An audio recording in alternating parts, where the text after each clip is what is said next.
in the student branch, whatever subject, were encouraged to go to Eric's lectures. And I remember going, you know, there were scientists there and members of the Socialist Club and so on. I mean, we were very active. Were they very good lectures? Yes. He lectured on labour history about from 1850 or something like that. They were very good lectures. I was very impressed. But I wasn't impressed just by the left-wingers. I mean, there were some very, very good lectures in my experience there.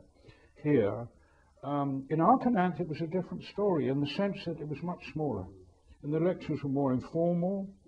You didn't wear gowns, for example, at least as far as I remember. I don't think I ever wore a gown going to Arcanant lectures. I didn't know the museum collections at that stage. I wasn't really very interested in the museum. There wasn't time. I went to some lectures on technology that Geoffrey Bushnell gave. I mean, out of interest as far as I could fit them in. But mainly I was concentrating, obviously, on the textbooks and the literature, because I had to take this part too. And I tell you who I met at a college dinner, at a college feast. I met Tawney. Did you? Gosh, tell me something about Tawney.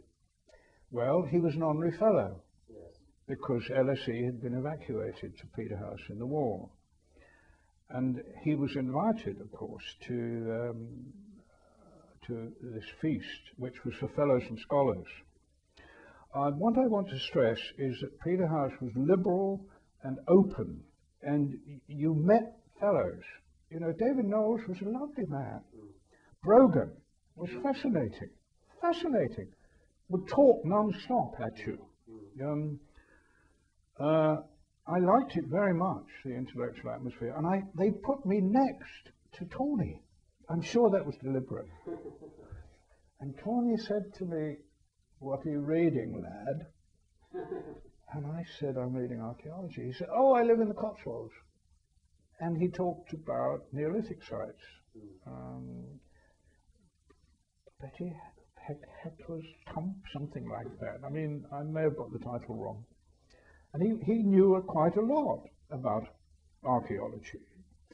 Now, we had done Religion and the Rise of Capitalism at school. I still got my pelican with the marks, you know, and I told him this. And he was pleased. I'm sure he was pleased. And then he said to me, "What sort of class do you think you're going to get?" So I said, "Well, I'd like to get a 2-1, if I can." And he said, "Well, don't worry," he said, "I got a 3rd. Actually, he didn't. No, you got a 2-1. He didn't get a 2-1. They didn't divide the 2nd class at Oxford in his day. But I remember this. He did say to me, "Don't worry, I got a 3rd. And of course, from Oxford, from Balliol, he went to Manchester, didn't he, and started working in adult education. But he was such a nice man. I mean, he encouraged people, you know, he opened people out. I remember this conversation. Perhaps I'm idealizing it, but he was so nice.